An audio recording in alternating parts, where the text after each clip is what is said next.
persoas xa se buscan pensando en sí, en min, no que eu vou recibir, está na linguaxe, xente que che aporte, xente que sume, o que sume ben e o que reste, sí, nunha linguaxe que parece de amor propio e de madurez, pero non o é. É a linguaxe da túa incapacidade de crear vínculos sans. É a linguaxe dese narcisismo cultural. Para min, eu son o centro e todo o mundo que chegue á miña vida ten que vir aquí traer cousas como se fosen os reis magos. Esta cultura da sustitución, o vínculo sustituible, cronifica o apego inseguro. O apego inseguro, como o apego non é unha cousa que ti tes aí e xa é así. O teu apego vai ser inseguro, por exemplo, despois dunha ruptura. Ti rompes unha relación e vas ter medos respecto daquilo que fallou e podes estar aí con eses medos, con outra inseguridade. E estar nun momento de apego inseguro. Que ben sexa non me arrimo moito, non me vayan facer mal, ou que ben sexa o de estar moi pendente, para que non me volva a pasar o mesmo. Mas se ti és unha persoa san e entras nun vínculo san, este apego debería normalizarse e pasar a seguro. Que pasa tanto, agora saio dunha relación, e saio ferida, e saio co apego máis inseguro, e vou con todas estas carencias a que me dean, e non estou mirando para outra persoa, nin lle quero ben, nin nada. E iso vai fallar. Pero non pasa nada, hai que seguir adiante. Veña, outro, me instalan unhas apps, sai, hai máis peces en el mar, é que a linguaxe xa é así, xa case nos dá a solución.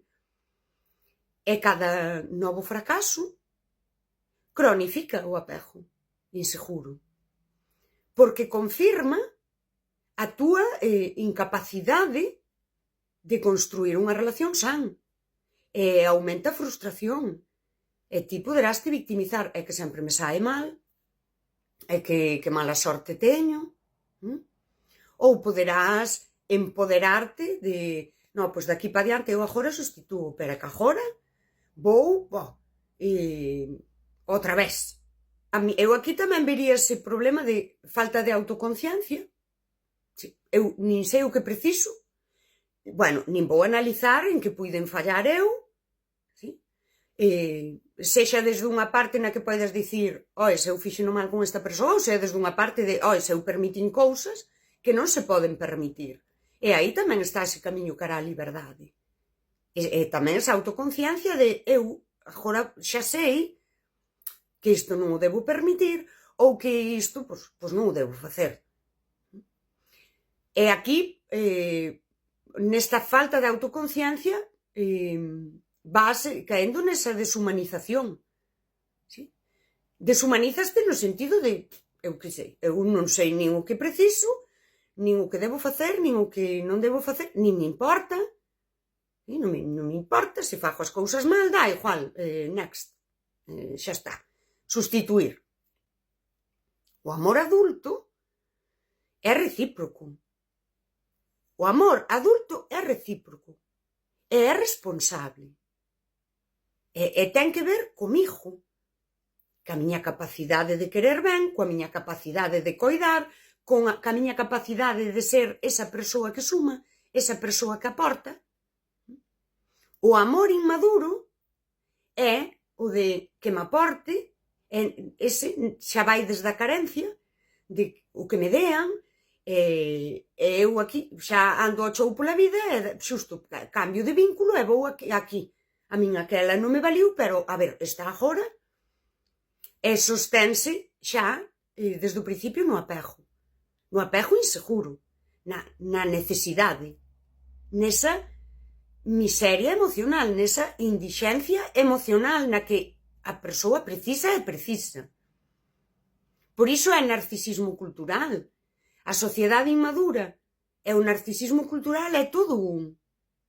E aquí tamén é fácil velo se miramos o narcisismo da crianza, que tamén describiu Freud, que é para a supervivencia, onde a crianza pensa en sí, precisa e busca insistentemente desde unha perrencha, desde o que sexa, porque é supervivencia. Se a crianza non ten quen a coide, morre. Isto é así.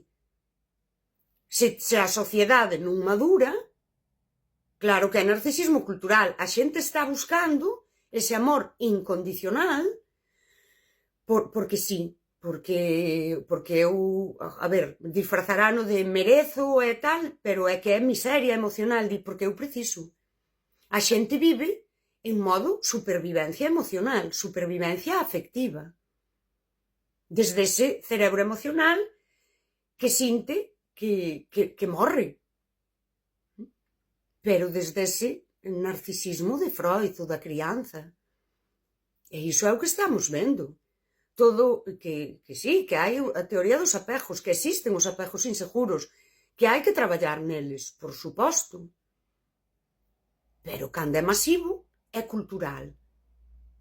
Se o narcisismo é cultural, todo este tema dos apegos ven sendo un síntoma de todo iso.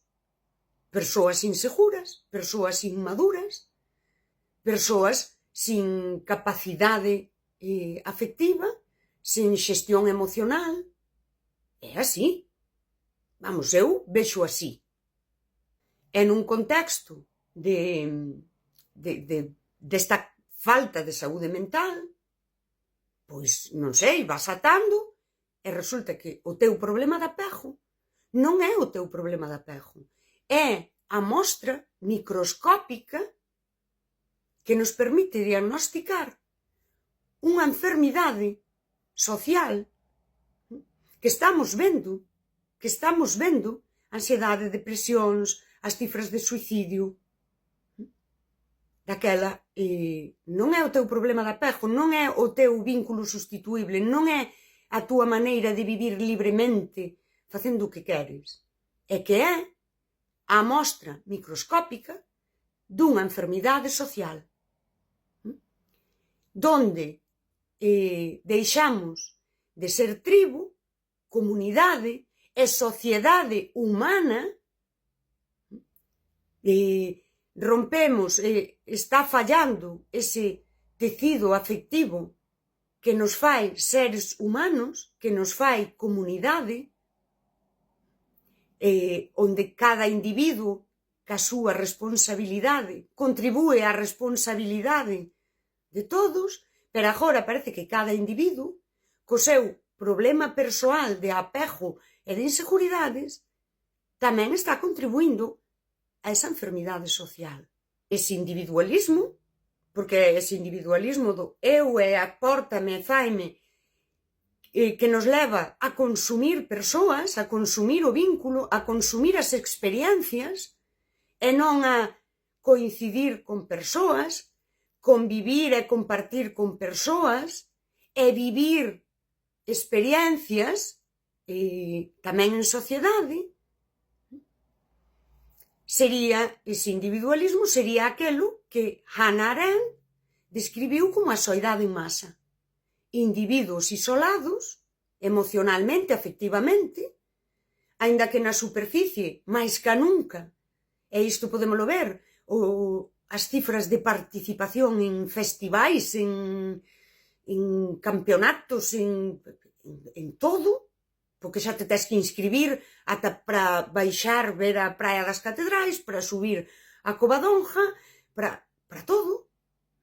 Daquela, esa superficie que aparenta normalidade, pero debaixo temos esa soidade en masa que dicía Arendt.